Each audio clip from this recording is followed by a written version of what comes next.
Bonsoir à toutes et à tous et bienvenue à Zoom Appalaches dans le volet Mieux-être. Alors, je me nomme Marie-Claude Bernard, puis mon but est toujours le même, c'est-à-dire vraiment de donner des outils aux gens, des outils concrets, susciter la réflexion, puis amener un peu plus loin. Donc, aujourd'hui, c'est plus sous forme d'images, avec des images que je veux vous inspirer, du moins c'est ce que je souhaite.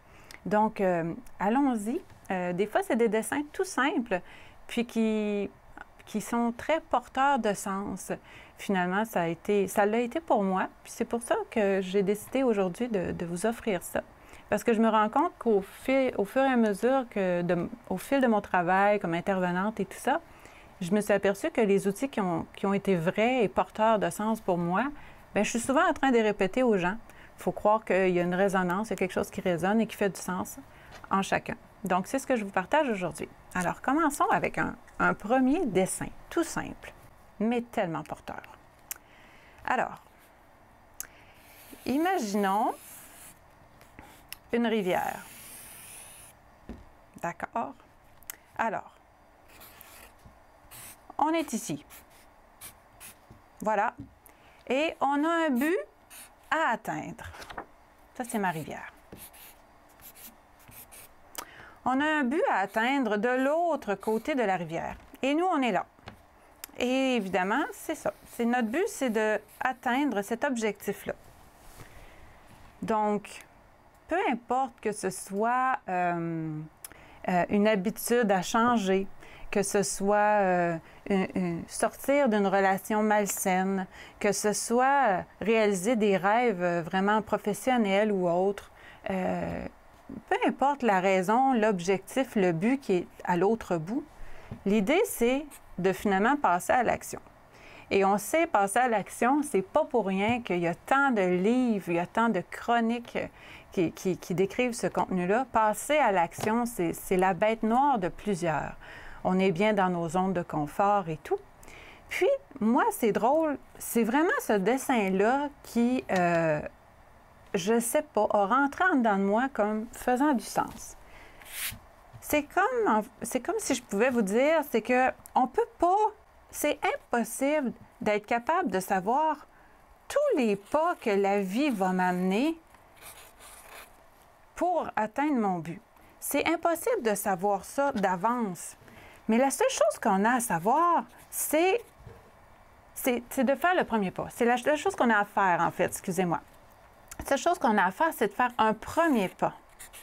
Parce que c'est seulement lorsqu'on a mis notre pied sur une première pierre qu'on peut voir une prochaine pierre apparaître. Donc, souvent, on dirait qu'on fait l'aller-retour comme ça. On se promène, on se promène, on se promène. Notre petit bonhomme ici, il se promène. On fait l'aller-retour, on n'ose jamais faire un pas. Mais pourtant, c'est ça parce qu'on ne peut pas déterminer, on ne peut pas savoir le chemin d'avance. Mais nous, on est des bébites à contrôle. C'est pas la première fois que j'en parle. On voudrait tout contrôler, on voudrait tout savoir d'avance. Puis on dirait que ça nous stagne. Ça fait en sorte qu'on ne bouge pas. Et le jour où quelqu'un m'a fait ce petit dessin-là, j'ai réalisé que c'est vrai que lorsqu'on met le pied sur une pierre, c'est là seulement qu'il y a tout à coup une perspective qui s'ouvre. C'est seulement en posant le pied sur une première pierre, en faisant une première action, qu'on peut voir se déployer de nouveaux horizons, de nouvelles possibilités. Donc voilà. Puis tout bonnement, bien, on se rend compte que, bon, bien, on tombe à l'aise ici, donc on va faire un autre pas. Puis hop, un autre pas. Puis un autre pas vers une autre pierre. Et tout à coup, bon an, ballant, mine de rien, on se ramasse qu'on a finalement pas mal réalisé notre objectif qu'on s'était donné au départ. Puis je peux vous dire très personnellement, j'ose aller dans la confidence, s'il y en a bien une ici qui était sur le bord de sa rive et qui faisait l'aller-retour comme ça et comme ça, c'est bien moi. Puis, drôlement, est arrivée une possibilité dans mon jeune âge de travailler au public. Donc, bingo, première pierre, OK, je vais dire oui à ça, ça me paraît pas trop difficile. Travail au public, ça me donne déjà une perspective. Après ça, dans mon métier, bon, j'ai eu différentes expériences comme intervenante. Ah, ben ça, c'était une autre pierre. Puis après ça, ben mon dos, on m'a offert d'animer des rencontres. OK. Ensuite, pourquoi pas créer des ateliers, écrire une conférence, j'aurais jamais cru. Puis là, me voilà pas devant vous à avoir une chronique sur le mieux-être. Je suis encore mal à l'aise, mais ça va venir.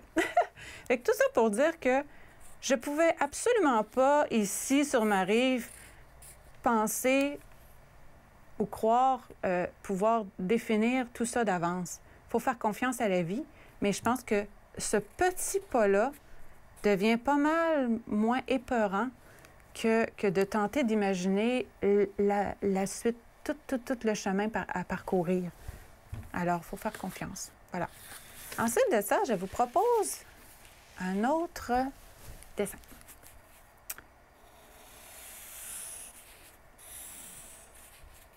Imaginons un vase.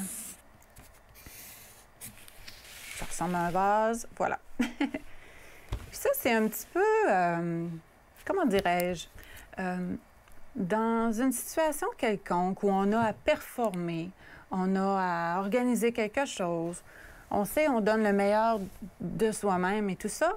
Puis j'aime beaucoup cette image-là, dans le sens de j'ai fait de mon mieux, maintenant qu'il arrive le meilleur. Je vous donne un exemple. C'est comme si, imaginez des billes ou des pierres, encore des pierres.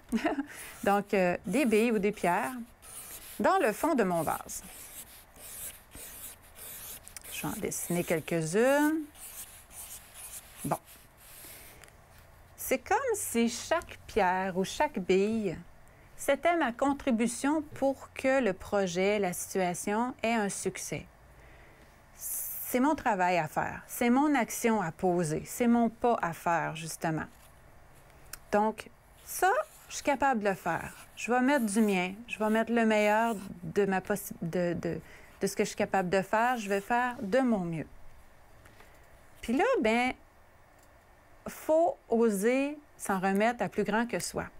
Parce qu'une situation ne deviendra pas un succès seulement par nos actions nécessairement.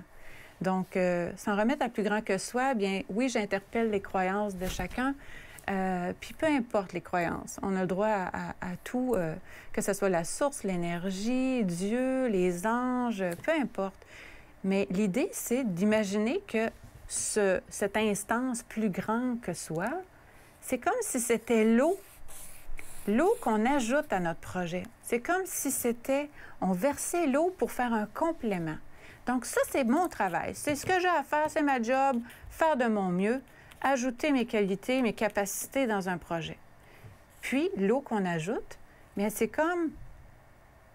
la confiance qu'on met dans le projet. C'est bon, ben là, à la grâce de Dieu, ou notre petite phrase qu'on veut bien, c'est donc, maintenant, j'ai fait de mon mieux, qu'il arrive le meilleur. Parce que l'eau, ce qu'il y a de beau, c'est que c'est limpide, c'est clair, c'est un beau symbole, c'est une belle image. Puis ça va vraiment aller s'infiltrer dans tous les petits raccoins que nous, on aurait pu oublier comme simple être humain qui fait de son mieux. Donc voilà, une petite image porteuse, en tout cas pour moi, qui faisait du sens. Donc c'est comme devant n'importe quel projet, je fais de mon mieux, puis la balance, bien, je fais confiance, on lâche prise, voilà. Et souvent, le meilleur arrive.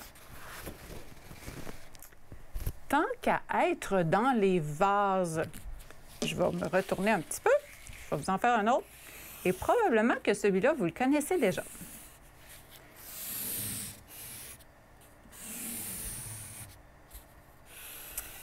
Vous connaissez le verre à moitié vide ou à moitié plein?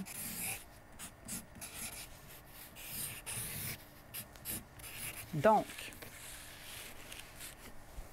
vous savez cette expression qui dit « Est-ce que vous êtes capable de voir le verre à moitié vide ou à moitié plein? » Ce que ça veut dire, dans le fond, c'est devant une situation, devant quoi que ce soit que la vie vous présente, est-ce que vous êtes en train de focusser sur le manque, ce qui vous manque, le vide? Êtes-vous dans le chiolage? Êtes-vous dans la victimite, pauvre de moi et tout et tout? À ce moment-là, c'est de voir le verre à moitié vide. Mais ce que la vie nous invite, les auteurs qui nous ont amené cette pensée-là, cette image-là, c'est de voir le verre à moitié plein. On en revient à nos perceptions. Tout n'est que perception. On a le choix. Et ici, c'est vraiment une décision. Ici, c'est facile de voir le verre à moitié vide. Mais c'est un choix, c'est une décision que de voir le verre à moitié plein. À moitié plein, alors on est dans la gratitude. On est capable de dire merci pour ce qu'on a déjà, pour ce qu'on possède déjà. Donc, voilà. Donc, une autre belle petite perspective. Un peu plus connue, celle-là. Ensuite de ça, je vais vous amener une notion. Ça ici, bien, j'y vais tout en douceur, puisqu'il y a beaucoup d'écoles de pensée dans ça, et probablement que vous verrez des variantes de ce petit dessin. Là, cette fois, on s'imagine un iceberg. Et ça, c'est pas facile à dessiner, croyez-moi. Et je vais encore mettre de l'eau ici. Voilà. Imaginons un iceberg qui est sous l'eau. Alors, on sait très bien qu'il y a une pointe qui sort de l'eau. Disons que c'est 10 % ça. Et ça ici, 90 %. Mais pourcentage de quoi, au juste? En fait, il y a des notions qui évoluent avec le temps et aujourd'hui, on entend de plus en plus parler de l'aspect conscient et inconscient. Beaucoup encore là d'auteurs, de volumes, la pleine conscience, tout ça nous y invite à regarder ces concepts-là. Mais moi, ce que je veux simplement que vous reteniez, c'est que 10 %, c'est justement le conscient. Je vais faire une petite abrégée, là. Le conscient. Et ici, c'est l'inconscient. Donc, c'est assez énorme. On est conscient que simplement de 10 % de nos actions, de nos pensées, de nos croyances. On sait que quelque part, toutes nos expériences de vie, on les emmagasine toutes et tout est dans notre tête, dans notre corps. Et il y a bien des zones où on garde ça très, très loin, dans notre inconscient, justement. Donc, voilà. Mais ce que je trouve super intéressant, au-delà de cette proportion-là, qui est quand même très parlante, c'est que il semblerait que le langage du conscient, ce sont des mots. C'est plus rationnel. Donc, des mots et du rationnel. Voilà. Mais l'inconscient, ce qu'il comprend, ce sont les images et les symboles. C'est pas pour rien, vous savez, les rêves, hein, on dit les rêves nous révèlent des trucs qui sont enfouis dans notre inconscient. Mais souvent, les rêves, justement, ça peut être... c'est souvent ça, des images ou des symboles. Exemple, si dans un rêve, on se bat avec un ours, bien, c'est vraiment une image très, très forte. Puis, en passant, tant qu'à parler des rêves, je me permets une petite parenthèse. Des fois, interpréter les rêves, là, tu sais, les gens sont curieux de ça. Puis moi, c'est drôle, je me suis toujours posé une première question par rapport à ça. C'est quand on fait un rêve, puis qu'il est très clair et tout ça, puis qu'on veut essayer d'en comprendre la signification, bien, avant de fouiller dans tous les livres de signification de part et d'autre, pourquoi pas se poser premièrement la question, bien, comment je me sentais dans ce rêve-là? Est-ce que j'étais observatrice de la scène, observateur de la scène, ou est-ce que j'étais dans l'action? Et comment je me sentais? Puis moi, souvent, ce que j'ai remarqué, c'est qu'en me posant simplement cette petite question-là, par rapport à un rêve qui a été fait, bien, ça nous détermine déjà, ça nous montre déjà un parallèle avec quelque chose qu'on peut vivre au quotidien. Quelque chose, une situation qu'on est justement en train de confronter. Exemple, si jamais je rêve à un ours, parce qu'il y a vraiment une grande différence entre, dans mon rêve, je flattais l'ours et tout était tout en douceur, ou je me battais avec lui. Donc, voilà. Fait que ça, c'est une petite, tant qu'à y être, une petite parenthèse au niveau des rêves, mais qui est à la portée de tout le monde. Simplement se poser cette question-là. Donc, c'est ça ici. Donc, oui, l'inconscient, grande proportion. Le conscient ici. Et c'est ça, des images et des symboles. Puis, par rapport à ça, il y a toujours des moments dans la vie où on a l'impression qu'on a des vieilles blessures émotionnelles qui ont envie de refaire surface. Bien, j'aime bien l'expression refaire surface avec cette image de l'iceberg. Puis, je me dis, lorsqu'il y a quelque chose qui monte, qui remonte à la surface, un souvenir, encore là, une image, des fois, ça prend justement cette forme-là. Et là, tout à coup, ça revient au conscient. Ça revient à notre perception. Bien, au lieu d'avoir peur de ça, moi, je crois au contraire que c'est justement l'indice, comme de quoi il y a quelque chose qui est prêt. Il y a quelque chose en dedans nous qui est prêt à être regardé, observé, puis de le laisser passer une fois pour toutes ou de le libérer, de le guérir, appelez ça comme vous voulez, mettez le terme qui vous convient. Mais je crois sincèrement qu'il ne faut pas avoir peur de ces images-là qui remontent à la surface parce que justement, souvent, c'est juste l'indice que c'est prêt à être regardé. On est capable maintenant, on a les forces, les dispositions pour ça. Alors, voilà.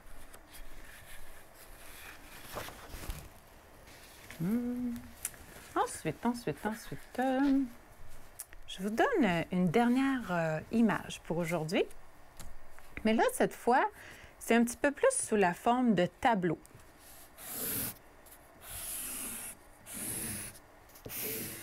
Je vais prendre le temps de le faire. Bon. Et ce que j'ai à vous présenter là-dedans, c'est un peu un exemple de polarité. Et ça, je pourrais en parler longtemps. C'est vraiment un domaine fascinant. Mais je vais vous donner un exemple. Si ici, j'écris... imaginons, je ne prends pas ma place. Ma place. Je prends pas ma place dans la vie. Je la laisse aux autres, je suis effacée ou quoi que ce soit. C'est juste un exemple. Mais l'opposé de ça, la polarité de ça, ça va être tout le contraire. Ça va être « je prends toute la place ». Fatigant, ça. Je prends toute la place. Voyez-vous? Comme ça ici. Je ne prends pas ma place. Et là, je m'en vais à la polarité. Je prends toute la place. Puis souvent, avez-vous remarqué, des fois, il y a des traits de caractère, des personnalités ou quoi que ce soit. Souvent, il y a quelque chose là qui est très, très frappant. C'est comme si, mettons une personne qui prend toute la place, bien souvent, est dans ce pôle-là. C'est ce qu'elle présente en société comme réaction, comme pensée. Mais finalement, ça arrive aussi des fois que c'est pour camoufler, cacher qu'au fond, c'est comme ça qu'elle se sent.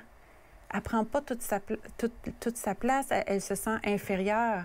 Des fois, quand on envoie une image de supériorité, des fois, c'est juste pour cacher une profondeur où finalement, il y a bien des zones dans notre vie où on se sent inférieur. Mais on veut tellement pas que ça apparaisse qu'on tombe dans l'opposé, dans la polarité. Mais ce qui est beau avec ce dessin-là, avec ce tableau-là, c'est de comprendre que finalement, ce qu'on veut, c'est se ramener à l'équilibre. Et l'équilibre, devinez quoi? C'est je prends ma place. Et je me permets de l'écrire parce que c'est important. Je prends ma place. Donc, je ne la laisse pas aller, je ne la laisse pas aux autres, cette place-là. J'ai bel et bien la mienne, mais je ne prends pas non plus toute la place. Par contre, vous pouvez être sûr que je prends la mienne pour avancer dans la vie. Voilà. Alors, bref, c'est ça. Aujourd'hui, je trouvais que c'est ça que j'avais dans le cœur de vous partager. C'était vraiment des images, des dessins tout simples qui, justement, si on a bien compris, c'est que l'inconscient, en plus du conscient, comprend ça. Donc, voilà. Fait que j'espère que ça vous a inspiré autant que moi. Et on se retrouve pour une prochaine émission de Zoom Appalaches, Formule Mieux-être. Merci beaucoup.